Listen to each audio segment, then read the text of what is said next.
she posted, "When he prioritizes his mother over you." After I visited my sick mom, I commented, "Red flags indeed." Then my mom saw the post and removed her from the will. She lost out on a $400,000 inheritance over a social media rant. I, 32 male, still can't believe I'm writing this, but here we are. My girlfriend Tessa, 29, just nuked a $400,000 inheritance because she couldn't keep her mouth shut on social media for 5 minutes while I visited my sick mother. Been with Tessa for 3 years, living together for 1. She's always been, let's say, social media focused. Posts everything.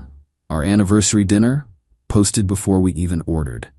Weekend trip? Live blogged. I'm more private, but whatever, different strokes.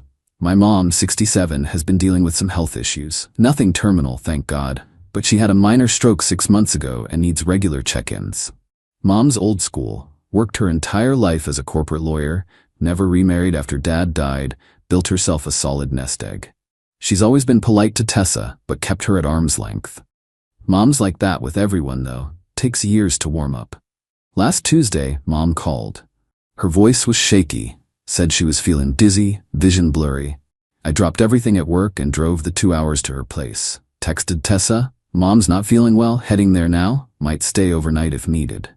Her response, "Again, we had dinner plans with Jenna and Kyle tonight."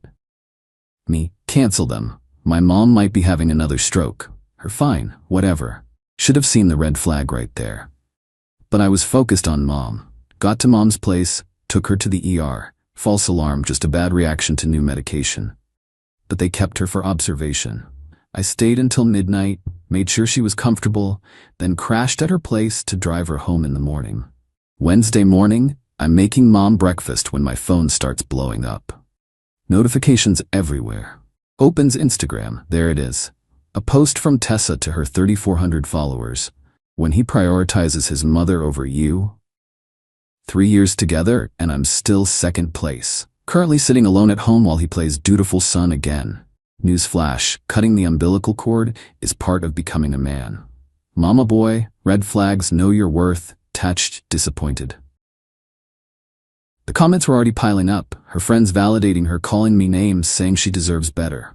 Some dude named Rodrigo commenting fire emojis and "You deserve a real man, queen." I commented, "Red flags indeed." Then I put my phone away and focused on Mom. She needed me. Got home Wednesday afternoon. Tessa was on the couch, phone in hand, didn't even look up. "Your mom okay?" she asked, scrolling. "She's fine. Bad medication reaction." "Good." Jenna was pissed about dinner. That's it. That was her concern. Not Mom's health. Jenna's dinner plans. I went to my office, needed space to think. Then my phone rang. "Mom, sweetheart," she said, voice cold as ice. "Francine just sent me something interesting from the internet." My stomach dropped. Francine is Mom's friend, total Facebook addict. "Mom, I've seen the post, Daniel, and the comments. Particularly enjoyed the part where your girlfriend called me a bitter old woman who needs to let go." I hadn't even seen that comment. Scroll down. Yep, there it was. Tessa responding to someone, "She's a bitter old woman who needs to let go." Dan's 32, not 12. "Mom, I'm so sorry. Don't apologize for her. I've made some decisions. Can you come by this weekend? Alone?" "Of course." "Good. We need to discuss some changes to my estate planning." The line went dead.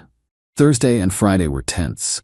Tessa kept posting cryptic stuff about knowing your worth and not settling. I stopped engaging. Started apartment hunting on my lunch breaks. Saturday morning, told Tessa I was visiting Mom. She rolled her eyes. "Running to Mommy again?" "Yes, I am. Got a problem with that? Whatever, I'm going to Jenna's." At Mom's house, her lawyer was already there. Mr. Fitzgerald, been with Mom for 20 years. Mom got straight to the point. "I'm updating my will. Tessa's trust fund is being dissolved." See, here's what Tessa didn't know. Mom had actually liked her, initially. Enough that 2 years ago she'd set up a trust fund for her. $400,000 to be transferred upon Mom's passing or Tessa and I getting married, whichever came first. Mom believed in taking care of family, even potential family. "I can't have someone who publicly disrespects both my son and myself benefiting from my life's work," Mom said. "The money will be redistributed to the Cancer Research Fund in your father's name." Mr. Fitzgerald had already drawn up the papers. Mom signed them. Tessa's $400? Gone. Just like that. Are you gonna tell her? Mom asked. Eventually. Good, let her find out what her social media rant really cost. Mom also showed me screenshots she'd taken, not just the main post. Tessa had been talking trash about our family for months in various mom groups and relationship forums, called Mom controlling, me pathetic, our family toxic, all while smiling at family dinners and accepting Mom's Christmas gifts. Drove home feeling relieved? Yeah, relieved. Update 1. Well, it hit the fan faster than expected. After the will meeting, I started pulling back from Tessa. Found a decent studio apartment, put down a deposit, planned to break up cleanly, no drama, should have known better. Last Monday, Tessa's aunt passed away. Tessa was upset but also excited. Kept talking about the inheritance. Her aunt was loaded, apparently. Wednesday was the will reading. Tessa came home that night, furious. $8,000, that's it. My cousins got the houses, the investments, everything. I got $8,000. I'm sorry, babe, that sucks. It's not fair. I visited her every month. She visited maybe twice a year, but okay. Then she said it. At least when your mom goes, we'll be set. She promised me I'm in the will. My blood went cold. She told you that? At Christmas, said she set something aside for me. Thank God, because my family clearly doesn't appreciate me. Christmas. Mom had mentioned the trust to her at Christmas, before the stroke, before the social media posts. And Tessa still posted that trash about her. Actually, I said real calm, we need to talk about that. Told her everything. The post Mom saw, the comments, the will change, the $400 she'd lost. Her face went white, then red, then purple. What do you mean she removed me? You called her a bitter old woman who needs to let go on a public platform. What did you expect? It was just venting. Everyone does it. Venting has consequences. Call her, fix this, now. No. Daniel, I'm serious. Call your mother and fix this. No. You publicly humiliated her. You publicly humiliated me. While I was taking care of her in the hospital, the money's already been redirected to charity. She started crying, then screaming, then throwing things. I walked out, went to my buddy Nate's place. Next morning, she'd blown up my phone. 62 texts. Everything from, please baby, I'm sorry, to your pathetic mama's boy, to, I'll sue you both. But the best part? She made another post. When trash takes itself out. Found out my boyfriend chose his mother over our relationship. 3 years wasted on a man who can't cut the cord. His loss. Moving on. Boy bye, know your worth. The comments were gold. Her friends hyping her up, saying she dodged a bullet, she deserves better. One girl wrote, get that bag in the breakup. I screenshot everything. Sent it to Mom with a text. Thought you'd enjoy the sequel. Mom replied, Mr. Fitzgerald will enjoy this if she actually tries to sue. Coffee Sunday? Wouldn't miss it. Went to the apartment that evening to get my stuff. Tessa had changed tactics. Full makeup, wearing that dress I liked, cooking dinner. Baby, let's talk about this. We can work through it. Tessa, it's over. Over one little post? That's insane. It's not one post. It's months of posts. It's the disrespect. It's the entitlement. It's finding out you were nice to my mom because you knew about the money. That's not... I mean, I love your mom. You called her bitter and old literally 5 days ago. I was frustrated, and now you're broke. Funny how that works. She followed me around while I packed, alternating between begging and insulting. You'll regret this. No one will love you like I do. Your mom will die alone, and so will you. Recorded all of it on my phone, just in case. Moving into my new place tomorrow. Blocked her on everything except email. Need a paper trail if she goes nuclear. Mom's doing great, by the way. Told me she's proud of me for standing up for myself. Oh, and Rodrigo, the fire emoji guy? Tessa's already posting selfies with him. Good luck with that, bro. Update 2. Thought I was done updating, but the entitlement escalated to levels I didn't think were possible. Living in my studio, life was peaceful. Then last week, got an email from Tessa's lawyer. Yes, she actually got a lawyer. They're demanding compensation for detrimental reliance, basically saying Tessa made financial decisions based on the promised inheritance. They want $200. Forwarded it straight to Mr. Fitzgerald. He actually laughed on the phone. She has no case. The trust was discretionary and conditional. Your mother can change her will anytime. Plus, I have those social media posts you sent. Countersue for defamation if she pushes this. But Tessa wasn't done. Thursday I'm at work when reception calls. There's a woman here demanding to see you. says it's a family emergency. It's Tessa's mom, Darlene. Never liked me, feelings mutual. She marches into the conference room I booked and starts, "You need to fix this." Fix what, Darlene?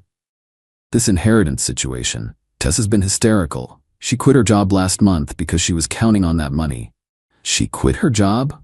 She was planning to start her influencer career full-time. She can't do that without capital.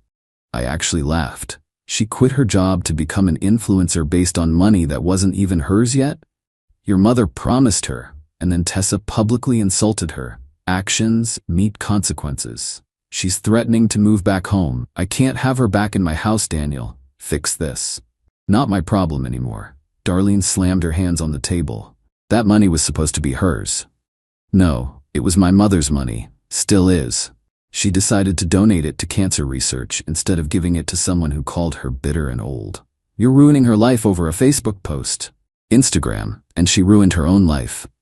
Security ended up escorting Darlene out when she wouldn't leave. Added that to the file Mr. Fitzgerald's building.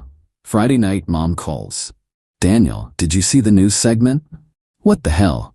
Tessa went to a local news station with a sob story. Local woman cheated out of inheritance over social media post. They actually ran it. Made me and Mom look like villains who weaponized wealth against a young woman expressing herself. The report conveniently left out the content of her posts, the fact she wasn't married to me, that the money was discretionary, and that she publicly insulted the person whose money she wanted. Mom was furious, but also strategic. She called the station, offered them an exclusive interview. They bit. Mom went on camera, calm as can be, and read Tessa's posts out loud. All of them. The ones calling her bitter, old, controlling. The ones calling me pathetic. Then she showed the timeline. Posts made while I was at the hospital with her. This young woman wanted my money while publicly disrespecting my family. I chose to donate to cancer research instead. I'm sure viewers can understand why. The station had to run a correction. The original segment got pulled from their website. Tessa threatened to sue them too. Then the real kicker came yesterday. Got a call from Nate. Dude, check Tessa's Instagram, now. She'd started a GoFundMe. Help me rebuild after financial abuse. Goal, $400,000. The description was insane. Claimed I manipulated her out of inheritance, that my mom and I conspired against her, that she's now homeless and jobless because of our vendetta. She raised $234 from her mom and a few friends. But here's where it gets good. Remember Rodrigo? Fire emoji guy? He commented on the GoFundMe. Didn't you tell me you were getting $500K from his mom? That's why I've been paying for everything? WTF, Tessa? Turns out she'd been telling him she was about to be rich. He'd been footing all her bills thinking he'd get paid back. He publicly called her out, then posted their text messages showing her promising to pay him back with her inheritance money. The GoFundMe got reported for fraud and taken down within 12 hours. Mom and I had dinner last night. She raised her wine glass. To consequences. To consequences. We clinked glasses while my phone buzzed with another email from Tessa. Subject line, please. Deleted without reading. Living my best life now. Got a promotion at work. Turns out less drama at home means better focus. Mom's health is improving. Started dating a girl from my gym who doesn't even have Instagram. Tessa? Last I heard from Nate, she moved back with Darlene and is working at the mall. Still posting about surviving narcissistic abuse to her dwindling follower count. The $400? The Cancer Research Foundation sent Mom a lovely thank you letter. They're naming a research grant after my father. Sometimes the best revenge isn't elaborate. It's just letting people face the natural consequences of their actions. She wanted to put our business on social media? Well, she got all the social media attention she could handle. Just not the kind she wanted. Final update. Said I was done, but this ending is too perfect not to share. Mom had her 68th birthday last month. Small party, just family and close friends. She's doing great. Doctor says the medication adjustment worked perfectly. She's healthier than she's been in years. At the party, Francine, Mom's Facebook friend who originally showed her Tessa's post, pulled me aside. You need to see this, she said, showing me her phone. Tessa had started a coaching business. Navigate narcissistic relationships with Coach Tessa. Her website claimed she was an expert in surviving financial abuse and toxic family dynamics, charging $150 for consultation sessions. I laughed so hard I nearly choked on my cake. But wait, it gets better. My cousin Lauren called me last week. Hey, remember your ex? She just tried to date my boss. Lauren works at a tech startup. Her boss Mitchell is 38, divorced, and genuinely wealthy. Apparently, Tessa matched with him on some elite dating app, went on 3 dates, and was already hinting about moving in together. Mitchell, being a smart guy, did his due diligence. Googled her. Found the news segment, the corrected one where mom reads the posts. Found the deleted GoFundMe. Internet never forgets. Found her coaching website. He also found her still public Instagram, where she'd already posted a picture of his car with the caption, "New beginnings coming soon." He screenshotted everything and sent it to Tessa with one message: "I don't date grifters." Then he blocked her. Tessa lost it. Posted a rant about how wealthy men are intimidated by strong women who know their worth. The post got maybe 30 likes. Her follower count is down to 800 from 3,400. But here's the real karma. Remember the $8,000 she got from her aunt? She spent it all on her coaching business, website, photo shoots, Instagram ads. Business assets, 0 clients. Last thing I heard through the grapevine, she applied to get her old job back. They said no. She applied to work where I work, ballsy move. HR flagged her application because of the scene with Darlene. She's now working 2 retail jobs to afford her half of rent at Darlene's place. Meanwhile, I just moved in with my gym girlfriend Rebecca. She met mom last week. Know what Rebecca said after? "Your mom's amazing. That cancer research donation was such a beautiful way to honor your dad." No mention of money, no calculating inheritance, just genuine respect. Mom pulled me aside at Sunday dinner. "I like this one." "Me too, Mom." "Good. By the way, I'm updating the will again." I froze. "Relax," she laughed. "Just adding a provision for any future grandchildren's education. The Cancer Foundation is still getting Tessa's portion." We sat on her porch, watching the sunset. Mom looked at me and said, "You know what the best part is?" "What?" She did this to herself. Every single bit of it. All over some Instagram posts. "Red flags indeed," I said. Mom laughed. "Red flags indeed." Tessa still emails me occasionally, usually when she's drunk, alternating between apologizing and demanding I make things right. I've never responded. Living well is the best response. Her coaching website is already down, the domain's for sale. The $400,000 she lost, that money would have changed her life. Instead, it's funding research that might actually save lives. I'd say that's a pretty good trade. Thanks for following this wild ride. Remember folks, the internet is forever, and so are consequences. Don't bite the hand that was literally going to feed you $400. Peace out.